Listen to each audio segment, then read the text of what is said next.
Maharashtra police headquarter से यह फरमान जारी हुआ है कि महाराष्ट्र पुलिस के सबसे अहम शोबा एसआरपीएफ बड़ी ही लाचारी के आलम में अपने फराइज अंजाम दे रहा है।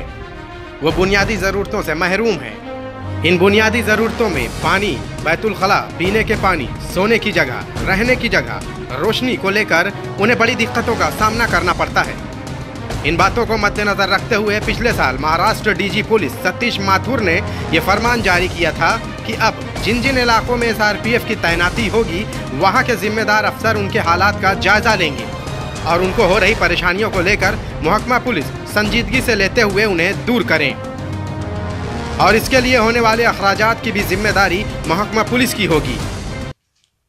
नहीं, ये जो डिफ़िकल्टी जो एसआरपी के लोग जो फेस कर रहे हैं ये मैंने भी खुद देख चुका हूँ और कई जगह पे तो ऐसा होता है कि हमें खुद उनका अरेंजमेंट करना पड़ता था। लाइक पायदोनी पुलिस स्टेशन में था मैं, उसके बाद में एंटोपल में जो था, इधर मैं बॉम्बे की बात कर रहा हूँ, तो एज ए सीनियर पी है उनका पूरा अरेंजमेंट हमको करना पड़ता था।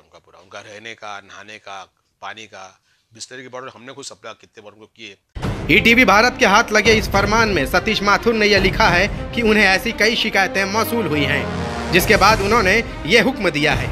लेकिन इससे भी ज्यादा हैरान कर देने वाली बात यह है कि इस फरमान के बाद भी एसआरपीएफ की परेशानियों में कमी नहीं आई और न ही महकमा पुलिस ने इस फरमान पर किसी तरह का गौर व फिक्र किया है।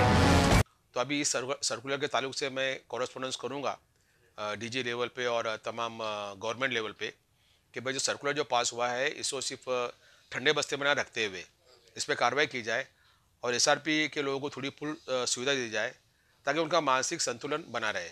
सतीश माथुर के जरिए दिए गए इस फरमान को 1 साल पूरे हो गए हैं, लेकिन इस 1 साल के अरसे में ना तो उनकी मौजूदगी में और ना ही मौजूदा डीजी दत्तात्रेय पड़सलगीकर को इस पर अमल करने की जहमत हुई।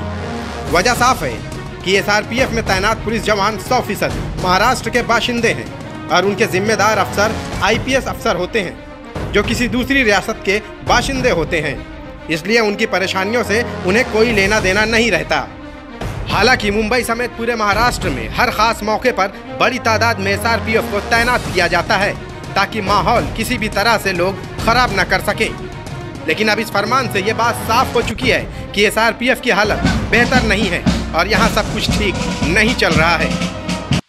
इन परेशानियों को देखकर एसआरपीएफ जवानों के दरमियान गुस्सा पाया जा रहा है और इस बात को उस वक्त के डीजी ने महसूस की। लेकिन हैरान कर देने वाली बात यह है कि किसी ने इस पर गौर नहीं किया। मौजूदा डीजी के रहते हुए अगर इन परेशानियों पर गौर नहीं किया गया तो वो दिन दूर नहीं जब बिहार की तर्ज पर महाराष्ट्र में भी मुजाहरे होंगे। मुंबई से ईटीवी भारत के लिए शाहिद अंसारी की रिपोर्ट।